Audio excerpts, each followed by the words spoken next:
Hey, this is Pastor Pete from Northwest Church, and this is Things My Father Taught Me.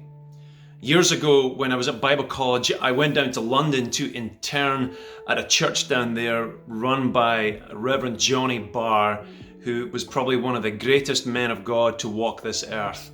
And when I was there, he would send me off to different places to go have different experiences of working with the community, from homeless shelters to charities to churches to everything you can think of under the sun.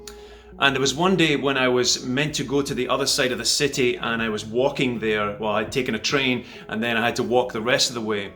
And when I was walking down one of these little alleyways, I noticed all these women that were standing in the doorway. And the further I went down this alleyway, I could see that they were very scantily clad women that were standing in windows with very bright red lights.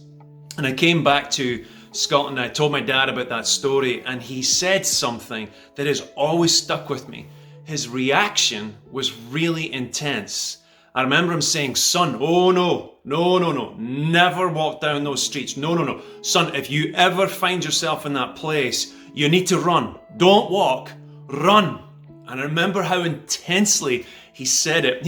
I remember him saying, if you have to shout, no, you must do that. And I thought, this is a little bit overboard, is it not? But the fact is, he was probably really aware of, it says in Hebrews, to run from the sin that easily besets you. It uses the word flee. That's to run, to get away from it as fast as possible.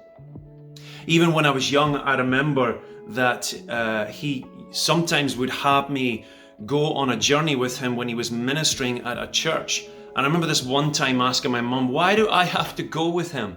And she said, "Because there's a chance that maybe some young woman might ask for a lift. They might ask for a ride back to the city or back to somewhere else. And he needs to make sure that he is never put in a position where even he could be accused of something."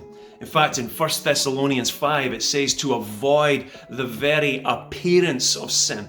It doesn't say just don't sin. It says avoid the very appearance. Because even just an accusation, just a small thing, can undermine the good work that God is trying to do in you and through you. There's even a heartbreaking moment that the church is going through Universal right now that everyone probably knows about 𝗦𝘂𝗣𝗪 and the double life he had been leading. I'm not here to comment, to criticize, or to pull him down at all. But even if there is just a small amount of accusation, it's not that we can't stop the enemy, the devil, trying to pull us down every day in one way or another.